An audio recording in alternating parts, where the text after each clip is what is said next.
And I go, why is it relevant? I say, it's a blueprint. And I say, well, yeah, but go into an architect's office and she's working on a blueprint. Lean over her shoulder and I go, hey, is your blueprint on or off? And she would look at you like, what are you talking about? It's a blueprint. There's no on and off. A gene is a blueprint. It is turned on by environmental signals. It is turned on by our perceptions of environment. It's turned on by our beliefs of environment. And all of a sudden I say, well, why is that relevant? I say, well, you're in total control of your genetics. And then all of a sudden, well, then where the hell did cancer and cardiovascular disease and where all these things come from? I go, stress. Because when you're in stress, you debilitate the system. And the consequence of stress is what causes a complete change in your physiology, from growth to protection. And we live in a world seemingly requiring so much protection that on a day-by-day basis, we are compromising our immune system and our growth mechanism and our intelligence. Because when you're in stress, you don't think, you react. And reaction is based on whatever program you got because it's not thinking. And all of a sudden, when you start getting stressed, guess what? Your programs start taking over even more and more. And if they're negative, hey, Bill doesn't see the program. You don't see the program. You see the outcome. So I say, so where are we? Summarize everything I just said in a couple of minutes. Well, human civilization, the behavior we have been programmed with as a collective population has created this world. It's not the world that if I said, is this the world you want to create? And you're going to go, no. I go, well, then how come we're creating? I said, because you're not creating from your conscious mind. You're creating from your program. And this world is a program. As a matter of fact, the Jesuits have told people, I love this, 400 years, the Jesuits told people, give me a child until it is 7 and I will show you the man. I say, what did they know? Exactly what I just told you. First 7 years, put the program in. Next lifetime, 95% program. So whatever program I put in the first 7 years, the character of your life is going to be that program. And then I say, but if we collectively teach this to everyone, then everyone buys that program and then they collectively, unconsciously create the crap that we're in. And all of a sudden I say, oh my God, the movie The Matrix is not science fiction. It's a documentary. We all been programmed. And I go, yeah, but there was a cool part just to wake you up to the cool part. In the movie, you could take a red pill and you could get out of that program. And almost all of you have taken that pill for a period of time and you got out of this program.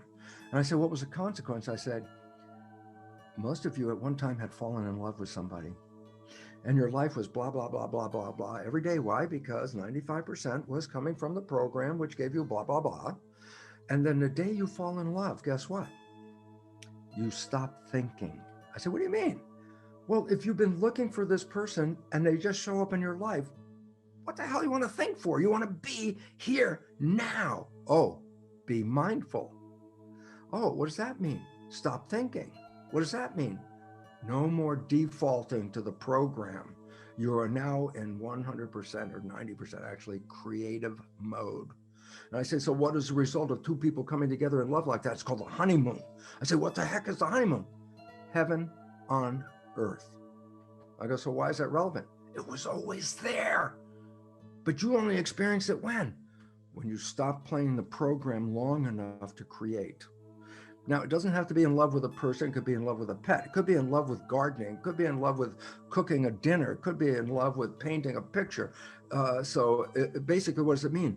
You're engaged in something that's so exciting to you at this time that you keep your conscious mind present and not think during this time period.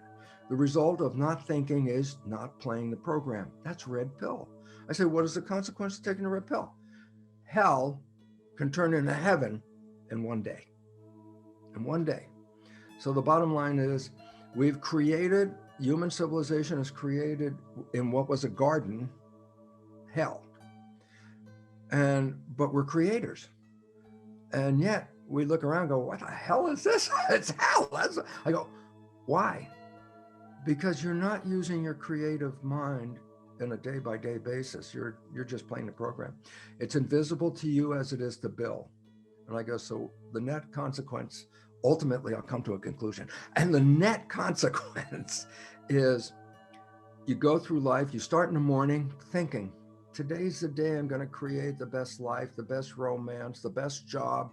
I'm going to do the best. I'm going to enjoy everything today. You go out, you come home at 5 o'clock going, didn't happen today, folks.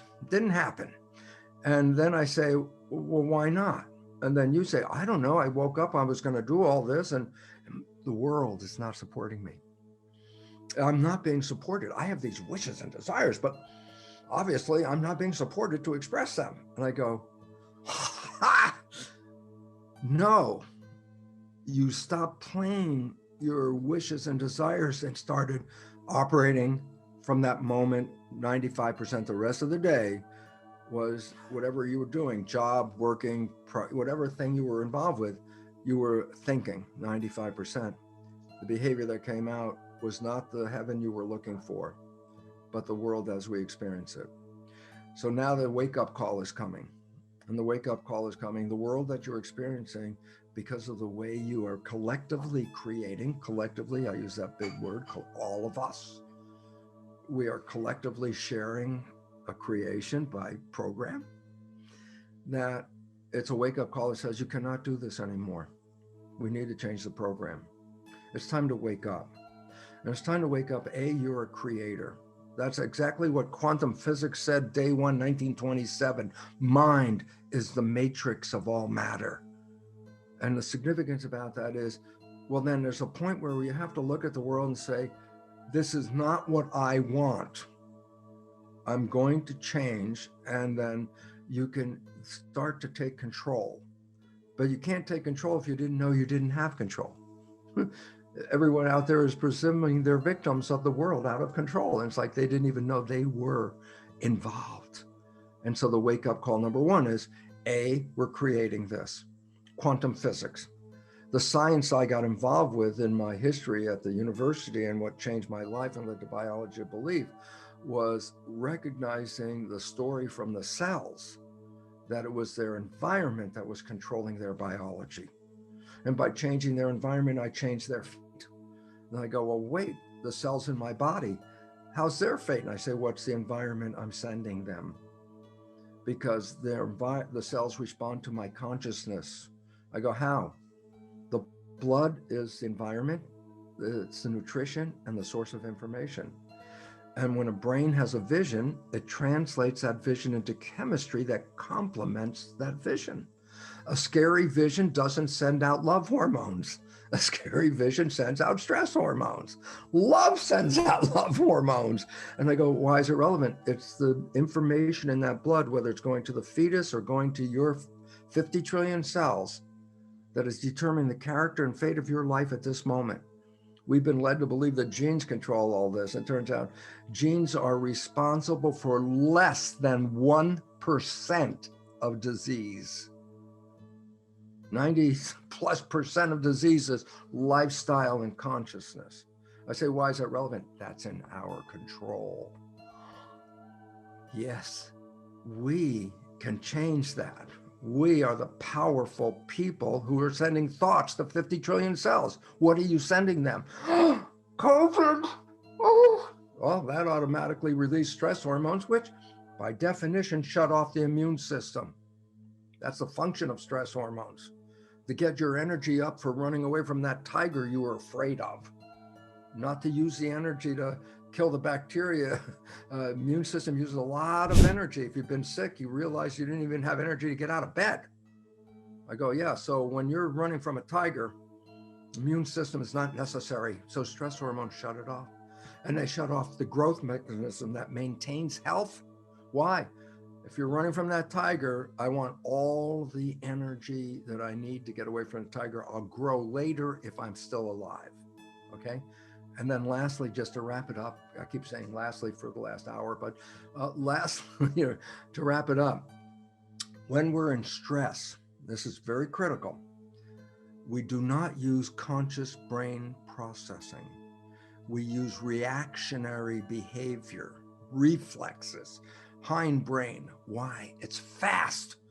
And in a stress mode, you don't want to have slow thinking. It will kill you. So nature put us when we're in a stress mode to shunt the blood from the forebrain to the